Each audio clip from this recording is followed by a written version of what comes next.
Me and wife, we about to head out this jump, get something to eat before the cold starts. We already filled up the generators again. Always gotta be a gentleman.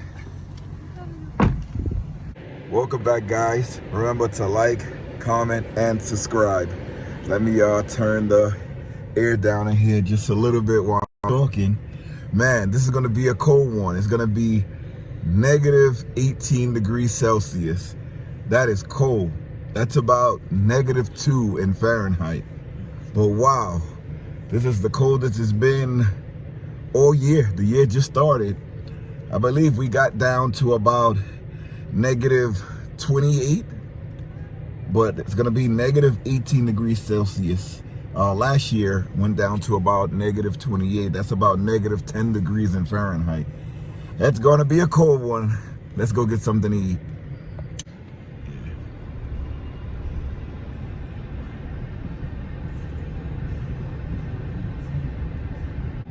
This is a police car right here. You can't even tell because it has so much salt and dust on it.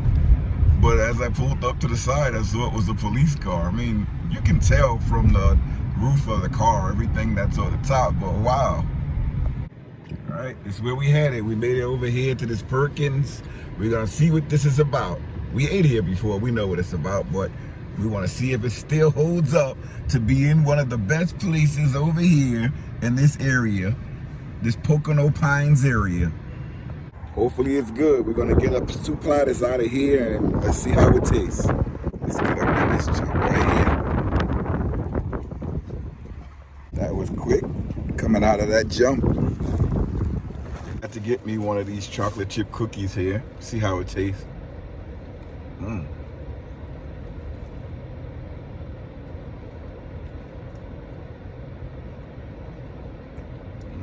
Thought it would be soft. I think it's hard like a mug.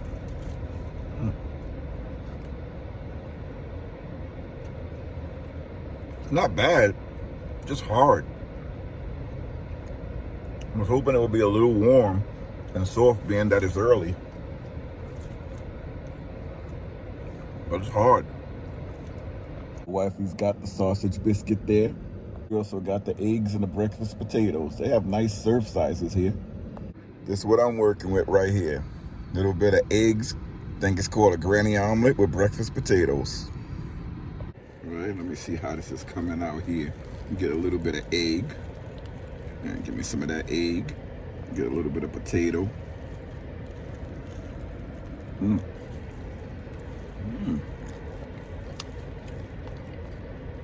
Right off the bat, I taste salt. Taste salt, yeah. Little cheese. I think I'm gonna grab more cheese. See what I think about that.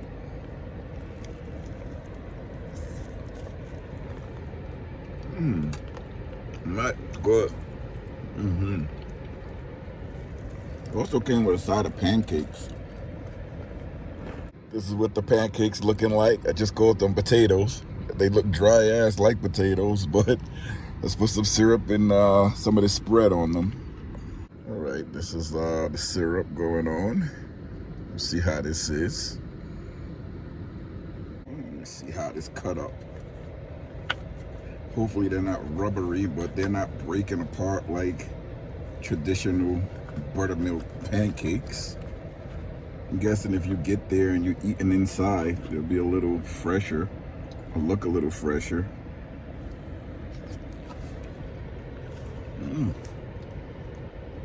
Surprisingly, they're really good.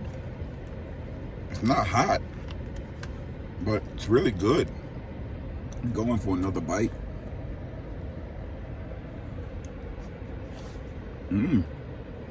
I like them. I like them a lot.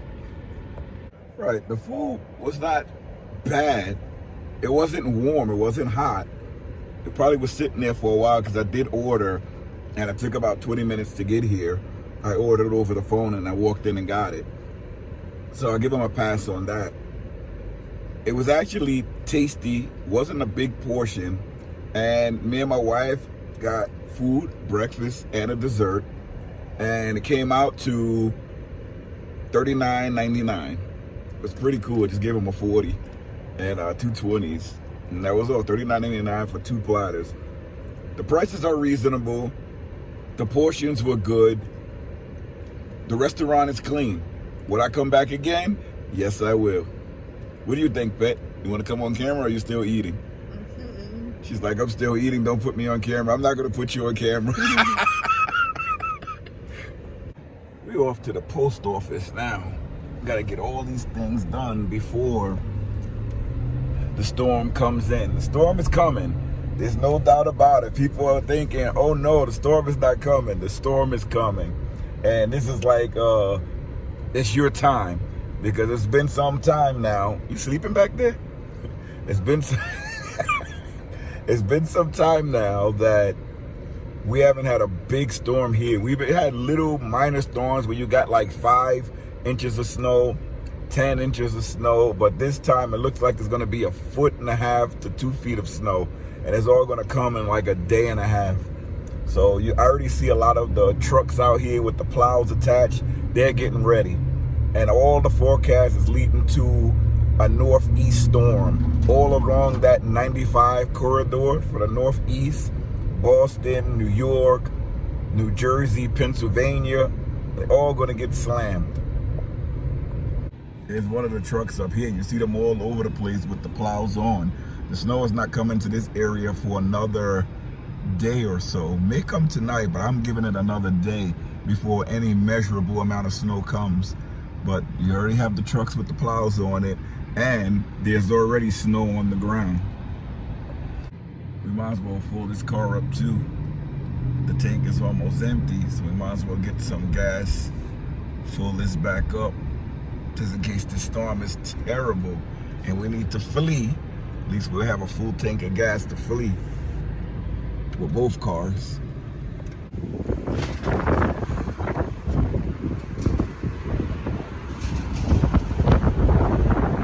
Really cold out there, so I'm sitting over here, sitting back in the car waiting for the car to fill up.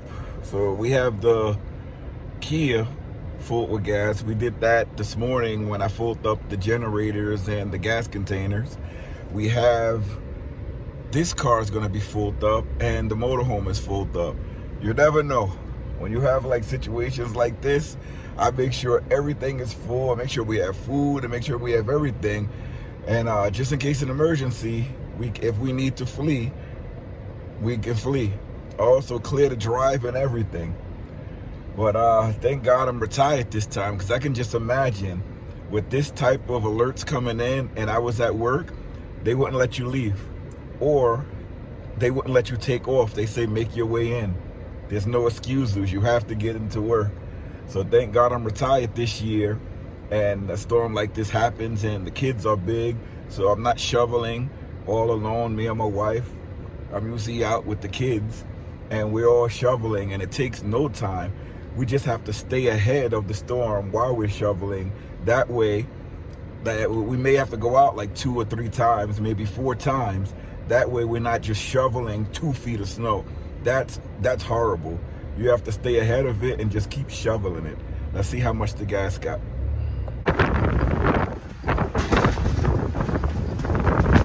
Headed into the post office. We're just back. We still got a little bit of ice, which is gonna be more ice, but you can still see it's cold out here. How many of you guys using the Starlink Mini? We're in the thick of this storm. It's negative 18 degrees out here, and we out here shoveling. And they didn't even call it a blizzard, but we got over 2 feet of snow. There's mounds everywhere. I'll let you guys see. The plow came through once, but here's our house here. Say hi, everybody. Melody cold. And we have another mound over here. Oh, this is crazy. Look at all of this snow. I got my shovel down here too, but we're just about finished shoveling up the drive. And this is nuts. This is like our 4th time out here doing this. We're coming out like every hour or so, just shoveling, moving the snow. The first one was the hardest because it started snowing and we came out like at 10 o'clock. So it's snowing for about 5 hours. But I have to put my hand back in my pocket. I'm cold. I'll get back to you when we get back inside.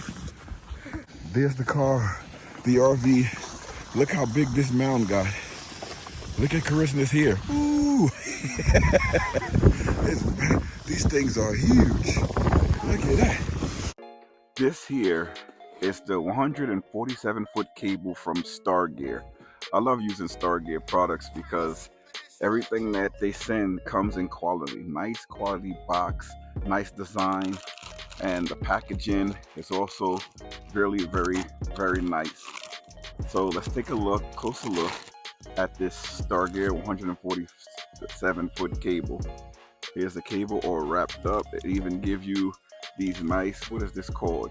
Starlink cable plugs, protective covers, just so that you know just the dish in so that no water will get in. But take a look. Now, most times you'll ask, why would you use these cables? And your Starlink comes with a 50-foot cable, and let's say you wanted to set it up far away on a pole mount or something like that so you can get a clear view of the sky. With this 147-foot cable, it gives you absolute freedom to put the Starlink away from your setup to get an absolute clear view of the sky so you can keep your rig in the shade. So let's go look and see where we can set up our Starlink. Here's a closer look at the wiring. It's nice thick wiring. You know, it's comparable to like any other wiring that you can get. It's really nice. It looks durable. It's waterproof, and you do have a warranty card in the box, which is really good. It's from Stargear. Here's a close-up on those waterproof plugs here. Really nice. Now let's go look at the setup. So this is where our router and power cord is stored inside of the RV. Now, get the Starlink set up on the pole mount and a clear view of the sky. Coming outside the RV, the app says that the Starlink needs to point in the northeast this direction, and the house is blocking right where the Starlink dish needs to point. And putting it on top of the RV is not an option. The dish on top of the RV is not an option because we have a lot of trees up there, and especially when it's not full, it covers everything. So we have another option to put it on the car holder like we do when we're away. All the way over here, the router is all the way over there inside of the Starlink, inside of the motorhome, and I'm here with the antenna with the clearest view of the sky where I can get the optimal most internet satisfaction. And here's the speed test. Speeds are remarkably fast. This is the 147-foot Starlink cable from Stargear. Being back in the house, this is what we do. Everybody's so close to each other in a big house. And I'm over here watching television. I'm on my natural spot here. Still got to go out and do another cycle of shoveling. Probably 2 more, and that's it. You should see Liam. He's been knocked out all of this time. After he eats, he knocks out just like a man. There's Liam, knocked out, snoring. He is out for the count. These right here, so good. Apple fritter waffles. I think that's what it's called. So good. All right, now I gotta go check up on the trailer, the camper. It's not even a trailer. The motorhome. Check the heat and check the temperature, and then I come back in. I'll finish this off tomorrow because this snow is not going to stop, and we'll do the last bit. It's not even an inch on the ground, but it's okay. I gotta put the lights on in this. Okay, I just put them on. Now let's go inside and check out the caravan. Ooh. So I have to knock over a little thing here. It is high. Right here. Wow, it's only at 35 degrees in here. You can really see how cold it was outside. It's only 35 degrees in here. So in the morning, we have all of that gas that we bought for the generator and everything like that. I am going to use the generator and run 3 heaters or 4 heaters in here at a time just to keep it warm and to melt that snow that's on the roof of the motorhome. I've been doing that and it's been working greatly. So we can burn off that gasoline. It's not expensive either, We also using the Buddy heater, but we didn't put it on. I should put that on tonight, but no, we're going to sleep. That's the Buddy heater there. You guys using that Mr. Heater? Get the heat operated fan, and it comes with like little clamps that you put on there, and my God, that thing works fabulous. It heats up the whole place. I have little tricks inside the motorhome involving water bottles, and I leave them in the back of the trailer just to see if it's gonna be too cold or go below freezing in here. And it's a good indication of like what your pipes are looking like, just in case there's water in there. Because like I said before, when I winterize, I use an air compressor, and I don't put the pink stuff in the pipe system of the RV. I put it in the P-traps and in the holding tanks, but I don't put it through the water lines. So this is the test that I do. I leave a small water bottle. I don't have it filled up, and if the water doesn't freeze or ice up, then you know it's good. I always leave it at a low portion, a low sitting area. So I'll leave it like right here in the tub. It's cold over there. You know, the outside is like right there beyond these walls. And if that stays good, I know everything else is good. See, I mentioned this before, but I don't know if I did, if you remember. In a motorhomes, all of the water lines are tucked up high, so it's right below the floor.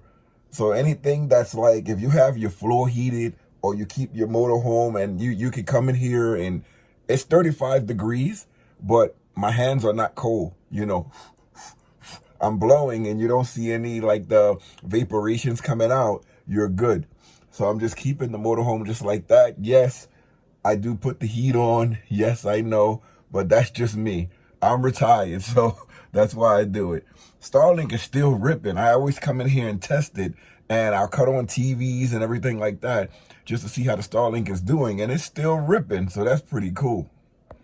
So the TV is on right there, and it's playing, and Starlink, unbelievable. That snow melt, it's always on, so it's really good. We have it plugged in.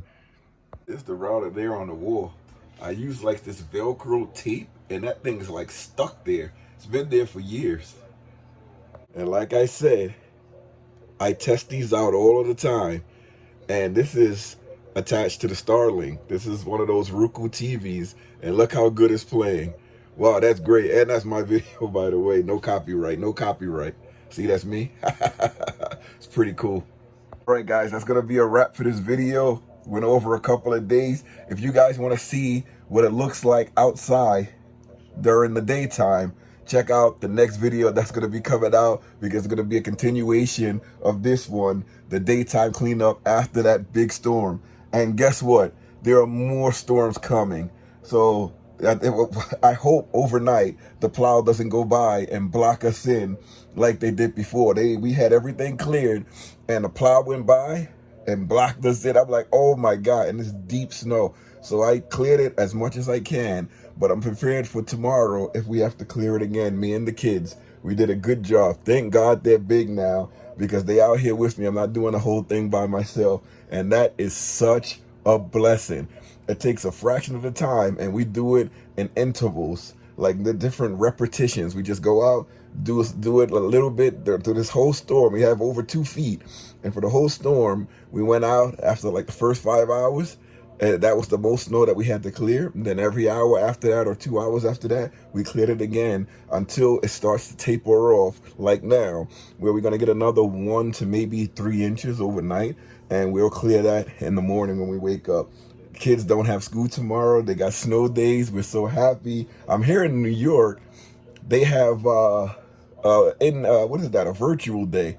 Man, we were praying they didn't get virtual. We got the full day off for the kids tomorrow. So it's great. When we got out of New York, awesome.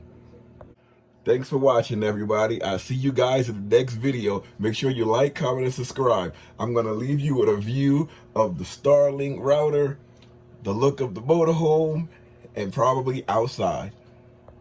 Make sure to like, comment, and subscribe, people. Can't beat this Starlink.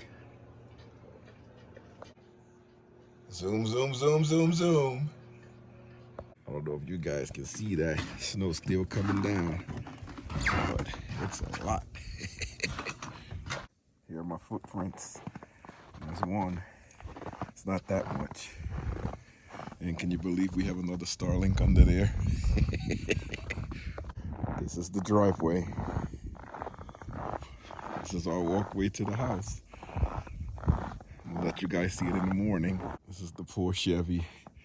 It's probably the most snow since it was built. And our shovels. See you later, everybody.